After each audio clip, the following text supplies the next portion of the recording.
खबरों का lunch box. नमस्कार, रेडियो मनी 9 पर आपका बहुत बहुत स्वागत है। मैं हूं आपके साथ अभिषेक गुप्ता और आप सुन रहे हैं खबरों का लंच बॉक्स। रिजर्व बैंक ने ब्याज दरों को लेकर किया क्या फैसला? सरकारी बैंक कर्मचारियों पेंशनर्स को लेकर क्या आई बड़ी खबर? गूगल ने प्ले स्टोर से क्यों हटाए 17 लोन ऐप्स? बताएंगे आपको, और इसके अलावा भी होंगी बिजनेस और पर्सनल फाइनेंस से जुड़ी कई और बड़ी खबरें। तो चलिए खोलते हैं खबरों का लंच बॉक्स। भारतीय रिजर्व बैंक यानी कि आरबीआई ने 2 दिन तक चली मॉनेटरी पॉलिसी कमेटी यानी कि एमपीसी की बैठक के बाद शुक्रवार को मौद्रिक नीति का ऐलान कर दिया है। आरबीआई ने ब्याज दरों को 6.5% पर ही बरकरार रखने का फैसला किया है, यानी लोन महंगे नहीं होंगे और आपकी ईएमआई भी नहीं बढ़ेगी।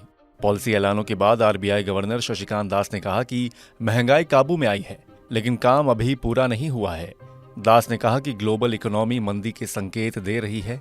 कई केंद्रीय बैंकों ने ब्याज दरों को स्थिर करके रखा हुआ है, लेकिन वैश्विक उथल पुथल के बीच भारतीय इकोनॉमी में मजबूती बनी हुई है।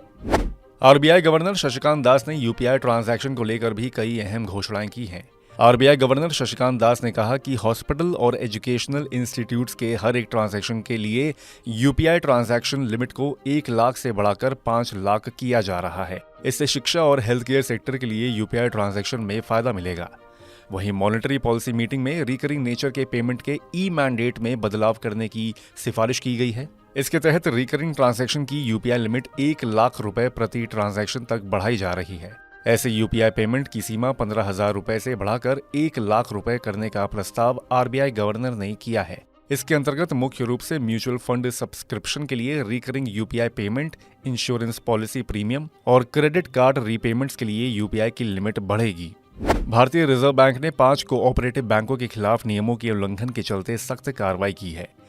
इनमें से उत्तर प्रदेश के एक बैंक का लाइसेंस रद्द कर दिया गया है। साथ ही 4 बैंकों पर जुर्माना लगाया गया है। आरबीआई ने यूपी के सीतापुर स्थित अर्बन कोऑपरेटिव बैंक का लाइसेंस रद्द किया है। आरबीआई के मुताबिक बैंक के पास ना तो संचालन के लिए पर्याप्त पूंजी बची है, ना ही उसकी कमाई की उम्मीद नजर आ रही थी। आरबीआई ने 4 कोऑपरेटिव बैंकों पर भी जुर्माना लगाया है। इनमें राजश्री शाहू सहकारी बैंक, प्राथमिक शिक्षा सहकारी बैंक, पाटन कोऑपरेटिव बैंक और डिस्ट्रिक्ट सेंट्रल बैंक का नाम शामिल है। इनमें से 3 पर 1-1 लाख रुपए और एक कोऑपरेटिव बैंक पर 10,000 रुपए का जुर्माना लगाया गया है। वहीं अब सरकारी बैंक कर्मचारियों के लिए खुशखबरी है। इंडियन बैंक एसोसिएशन यानी कि आईबीए और यूनियनों की सरकारी कर्मचारियों की सैलरी बढ़ाने के लिए वेतन समझौते पर रजामंदी बन गई है। भारतीय बैंक संघ और यूनियंस में 5 सालों के लिए 17% सैलरी रिवीजन करने पर सहमति बन गई है।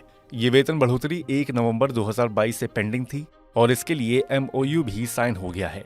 वेतन समझौते पर हस्ताक्षर के तहत जो लाभ मिलेंगे, उनमें 1 नवंबर 2022 से 17% वेतन बढ़ोतरी लागू होगी। इसमें बेसिक प्लस डीए पर 3% लोडिंग का लाभ मिलेगा। पेंशन रिवीजन के साथ साथ 5 डेज वर्किंग का नियम लागू होगा। अब ये मामला वित्त मंत्रालय के पाले में है। खोलते हैं लंच बॉक्स का अगला डब्बा। टेक जायंट गूगल ने प्ले स्टोर से लोन देने वाले 17 ऐप्स को रिमूव कर दिया है। ये ऐप यूजर्स के साथ फ्रॉड कर रहे थे। इनमें स्पाई मैलवेयर पाया गया है।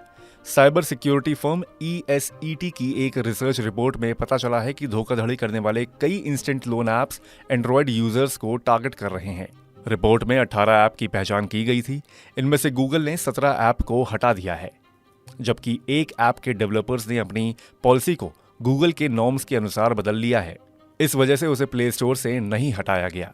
ऐप भारत सहित Mexico, Indonesia, Thailand, Vietnam, Pakistan, Colombia, Peru, Philippines, मिस्र, केन्या, नाइजीरिया और सिंगापुर में ऑपरेट किए जाते हैं।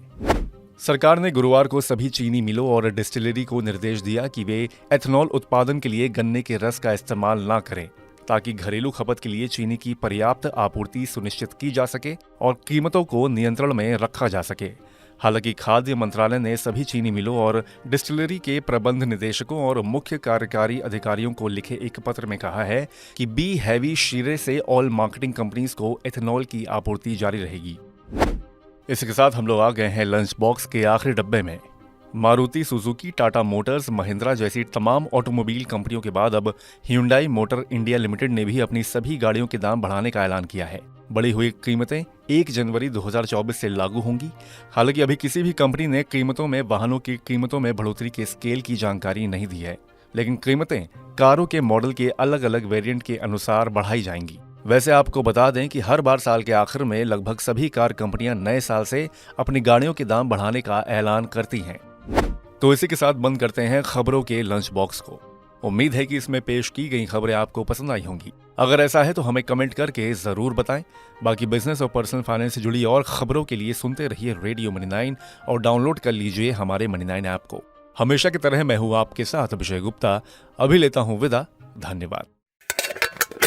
खबरों का लंच बॉक्स।